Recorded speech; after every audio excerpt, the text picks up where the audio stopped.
بسم اللہ الرحمن الرحیم۔ ایک ساتھی نے سوال کیا تھا کہ کوئی شخص اپنے گھر میں نماز پڑھ سکتا ہے یا نہیں، یعنی کہ جماعت کو چھوڑ کر وہ اپنے گھر میں نماز پڑھنا کیسا ہے۔ فقہ حنفی کی روشنی میں شریعت کا یہ ہمارے لیے حکم ہے کہ ہر مسلمان عاقل بالغ مرد پر یہ واجب عین ہے کہ وہ نماز مسجد میں ادا کرے۔ بالغ ہے، کوئی پریشانی والا معاملہ بھی نہیں ہے، کوئی عذر بھی نہیں ہے، اور وہ کسی بھی عذر کے بغیر وہ اگر مسجد میں نماز ادا نہیں کرتا بلکہ گھر میں نماز ادا کرتا ہے تو وہ واجب کا تارک ہو چکا ہے، اور ترک واجب یہ گناہ ہے۔ اور اگر بار بار اس پر اصرار کیا جائے گا، وہ واجب کو بار بار چھوڑے گا، مطلب کہ وہ بار بار مسجد میں نماز ادا نہیں کرے گا، جماعت کے ساتھ اپنے گھر میں ادا کرے گا، تو وہ واجب کو چھوڑ رہا ہے اور اس ترک واجب پر اصرار کر رہا ہے، بار بار وہ کام کر رہا ہے، تو یہ کبیرہ گناہ تک بھی پہنچ سکتا ہے۔ تو اسی لیے ہر بالغ مرد عاقل کے لیے یہ ضروری ہے، واجب ہے، اس کے لیے واجب عین ہے کہ وہ نماز مسجد میں جا کر ادا کرے۔ وہ چاہے بعض اوقات یہ بھی ذہن میں آتا ہے کہ کسی بھی معاملے کی وجہ سے جماعت کا ٹائم گزر چکا ہے، تو کہتے چلو جماعت تو ہو گئی ہے تو میں گھر میں نماز ادا کر لیتا ہوں، تو یہ نہیں ہے، جماعت تو ہو گئی ہے یا ہونے والی ہے، تو بہرحال ہر صورت میں نماز جو ہے وہ مسجد میں ادا کرنے کا حکم ہے۔ تو اور جو شخص کو اس کو چھوڑے گا وہ واجب کا تارک ہے، اور تارک واجب جو ہے وہ گناہ ہے، بار بار اس پر کرے گا تو یہ کبیرہ گناہوں میں سے ہے۔ انسان پر اللہ تعالیٰ نے نماز کو فرض فرمایا ہے، اور یہ بقیہ عبادات میں بڑی اہم عبادت ہے۔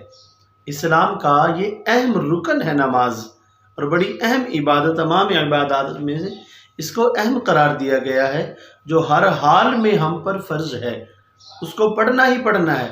زکوٰۃ ہے، اگر انسان صاحب استطاعت نہیں ہے زکوٰۃ معاف ہے۔ حج کے لیے ہے، حج اگر اس کے پاس اتنا مال و دولت نہیں ہے کہ وہ صاحب نصاب ہو تو حج معاف ہے۔ روزے کا معاملہ ہے، وہ بیمار ہے، مسافر ہے، تو روزہ وقتی طور پر چھوڑ سکتا ہے، بعد میں اس کے لیے اجازت ہے کہ وہ رکھے۔ لیکن نماز کے لیے یہ ہے کہ اگر وہ نماز ادا نہیں کر سکتا کھڑے ہو کر تو وہ بیٹھ کر پڑھے، بیماری کی حالت میں ہو یا صحیح ہو، جس طرح سے بھی ہو، نماز معاف نہیں ہے۔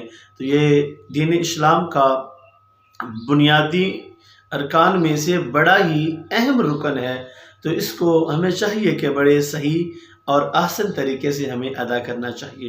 مردوں کے لیے حکم ہے کہ وہ نماز مسجد میں ادا کریں، اور عورتوں کے لیے یہ حکم ہے کہ وہ نماز گھر میں ادا کریں۔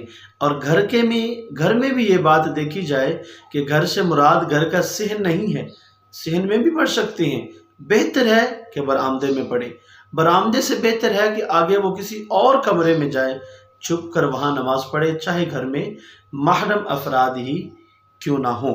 تو چھپ کر عورت کا معنی بھی یہی ہے، تو اس لیے عورت کو چاہیے کہ وہ گھر میں نماز ادا کرے، مرد کے لیے یہ حکم ہے کہ وہ نماز مسجد میں ادا کرے۔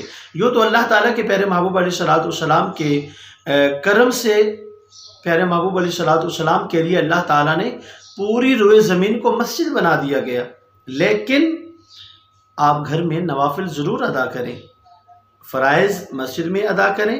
نماز فرائض سے پہلے سنتے نوافل ہیں یا بعد میں ہیں تو وہ آپ گھر میں ضرور ادا کریں، تاکہ اپنے چھوٹے بچے جو ساتھ میں ہوں ان کو بھی ساتھ میں لے کر کھڑے ہوں، تاکہ ان کو بھی نماز کا شوق پیدا ہو۔ اور اسی طرح ہمیں اپنے گھر والوں کو بھی کہنا چاہیے کہ وہ اپنی چھوٹی بچیوں کو ساتھ میں لے کر نماز کے لیے کھڑی ہوں، تاکہ ان کو بھی نماز کا پتہ چلے اور نماز کے لیے وہ بھی کھڑی ہو جائیں، ان کی عادت بن جائے۔ تو نوافل سنتے آپ گھر میں ادا کر سکتے ہیں۔ تو باقی جماعت کے ساتھ نماز پڑھنا ہے یا فرائض جیسے بھی ہے جماعت کے ساتھ پہنچ گئے ہیں تو بڑی اچھی بات ہے، بہت سارے فائدے ہیں نماز کے مسجد میں ادا کرنے کے۔ نماز باجماعت ملے گی تو 26 نمازوں کا ثواب ہے، اور اگر وہی نماز اگر امامہ شریف سر پہ رکھا ہے تو وہ اور زیادہ ثواب اجر و ثواب ہے۔ تو اسی لیے نماز مرد کے لیے حکم یہی ہے کہ وہ مسجد میں ادا کرے۔ اللہ تعالی ہم سب کو عمل کی توفیق عطا فرمائے۔